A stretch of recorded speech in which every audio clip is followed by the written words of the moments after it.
Shalom semuanya. Senang sekali kita berjumpa kembali dan kita tetap masih membahas tentang hidup bagiku Kristus. Dan sebelumnya seperti biasa kita berdoa terlebih dahulu. Haleluya Bapa Surgawi, kami bersyukur terus dan bersyukur. Kami terus hidup dalam sukacita, damai sejahtera dan rencana-Mu yang besar. Bagian kami adalah hidup bagiku adalah Kristus. Kami mau menyimak firman Tuhan dengan baik, menerima dengan segenap hati, dan menerapkan firman-Mu dalam kehidupan kami, sehingga sungguh bagi kami adalah Kristus yang diurapi, berjalan di atas muka bumi ini, menjadi saksi bagimu, dan kami menjadi garam dan terang yang cemerlang bagi dunia. Dalam nama Tuhan Yesus kami berdoa. Haleluya, amin. Firman Tuhan hari ini adalah dari 1 Korintus. Aku menjawab, jika engkau makan atau jika engkau minum, atau jika engkau melakukan sesuatu yang lain, lakukanlah semuanya itu untuk kemuliaan Allah. Wow, dikatakan jelas di sini. Bukan hanya soal makan dan minum, tapi melakukan segala sesuatu yang lain. Tujuannya adalah untuk apa? Kemuliaan Allah. Itulah motivasi orang Kristen yang hidup bagiku adalah Kristus. Bukan untuk mencari hal-hal bagi kepujian diri sendiri, menunjukkan kehebatan diri sendiri, penghargaan untuk diri sendiri, dan juga apalagi kemuliaan buat diri sendiri. Kemuliaan kita akan diberikan oleh Allah Bapa sendiri ketika hidup kita memuliakan Yesus. Nah, jadi kalau kita melakukan segala sesuatu itu karena untuk kemuliaan Allah, maka kita akan melakukan segala sesuatu dengan sukacita. Kita melakukan segala sesuatu dengan yang terbaik. Kita melakukan segala sesuatu dengan tidak pernah merasa bosan, tidak pernah menggerutu, tidak pernah bersungut-sungut. Atau bahkan kita akan terus memperbaiki diri, akan terus menyempurnakan apa yang kita kerjakan. Bahkan kita puas ketika apa yang kita kerjakan itu bisa menjadi berkat untuk orang lain. Itu bisa menjadi keuntungan bagi orang lain. Dan juga itu akan menyenangkan hati kita, apalagi hati Allah Bapa. Sudahkah kita semuanya melakukan segala sesuatu untuk kemuliaan Dia? Kalau bukan untuk kemuliaan Dia, kita gampang kecewa, kita gampang bosan, kita gampang merasa lelah, dan bahkan kita merasa berbeban berat dalam melakukan segala sesuatu. Tapi kalau untuk Dia, wow, kita melakukannya dengan riang hati. Dan segala sesuatu yang kita lakukan dengan riang hati membuat jiwa kita juga nyaman, merdeka, dan tubuh kita juga merasa sehat, merasa kuat, merasa perkasa, tidak gampang lelah, tidak juga sakit-sakitan. Kadang-kadang ada seseorang yang merasa, aduh saya jadi capek, jadi sakit pinggang, jadi sakit ini karena tadi habis melakukan sesuatu. Nah, itu tanda bahwa dalam melakukan sesuatu itu tidak dengan riang hati. Karena apa? Motivasi melakukan sesuatu itu bukan untuk kemuliaan Tuhan, untuk yang lain, terutama buat diri sendiri. Atau kita melakukan segala sesuatu yang terbaik untuk siapa? Bukan untuk Tuhan, tapi untuk seseorang. Orang yang kita kagumi, orang yang kita cintai, orang yang kita sanjung-sanjung, orang yang kita lihat banyak memberkati kita secara finansial. Hati-hati.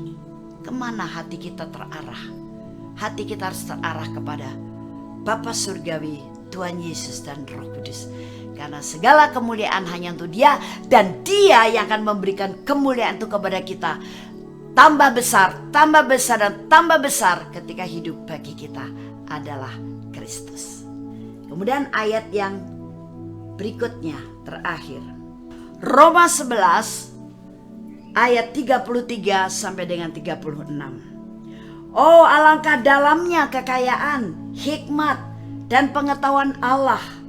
Sungguh tak terselidiki keputusan-keputusannya, dan sungguh tak terselami jalan-jalannya.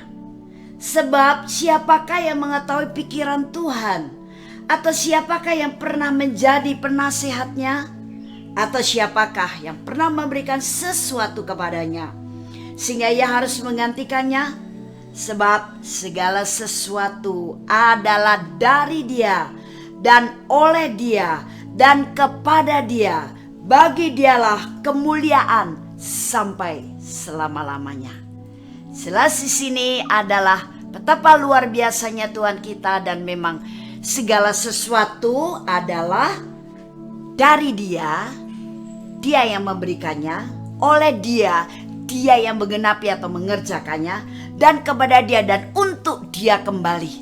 Dan kita yang hidup bagi Kristus tentu akan memiliki kehidupan yang melekat kepada Dia, sehingga kemuliaannya juga akan terjadi dalam hidup kita. Puji Tuhan, saya akan ulas kembali dari mulai minggu pertama tentang hidup bagiku adalah Kristus. Yang pertama, kita harus memiliki kehidupan yang dipersembahkan sebagai persembahan hidup, kudus, dan berkenan. Dan kemudian yang kedua adalah kehidupan yang mau diubahkan melalui cara berpikir manusia lama ganti dengan cara berpikir Kristus, sehingga kita betul-betul seperti yang ditentukan oleh Allah Bapa. Kita adalah garam dan terang dunia. Garam berbicara tentang kasih. Jangan kita menjadi tawar akan kasih supaya kita tidak terbuang dan terinjak orang. Dan terang itu adalah hidup kita. Jangan tersembunyi, biar terang itu bersinar. Orang melihat dan mengikuti perbuatan kita yang hidup dalam kebenaran. Bahkan menjadikan orang hidup dalam kegelapan akan pindah hidup dalam terang karena percaya dan bertobat kepada Yesus sebagai penebus dan juru selamatnya. Dan yang minggu keempat ini adalah bahwa segala sesuatu mari kita lakukan seperti kepada Tuhan. Dan segala sesuatu yang kita lakukan dalam kehidupan kita, mari sekarang seperti kepada Tuhan. Jadi kita melakukan yang terbaik dengan sukacita, riang gembira, tenang, nyaman, sehingga kita tidak menjadi lelah, letih, dan sakit. Dan tidak merasa berbeban berat. Sebab semuanya memang dari Dia, oleh Dia, dan untuk Dia. Dan kalau kita hidup bagiku untuk Kristus, pasti akan melekat kepada Dia.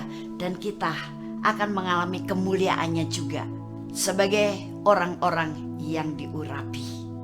Puji Tuhan, dan Yesus selalu memberkati kita. Haleluya. Amin.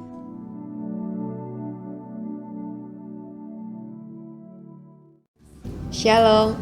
Terima kasih Anda telah menyaksikan seri kebenaran firman Tuhan yang akan selalu kami unggah setiap minggunya di channel Hope SCC TV. Saya percaya setiap kebenaran firman Tuhan ini akan membangun dan akan memberkati saudara. Itu sebabnya jangan lupa untuk like dan subscribe supaya Anda tidak ketinggalan untuk seri selanjutnya. Terima kasih dan Tuhan Yesus memberkati.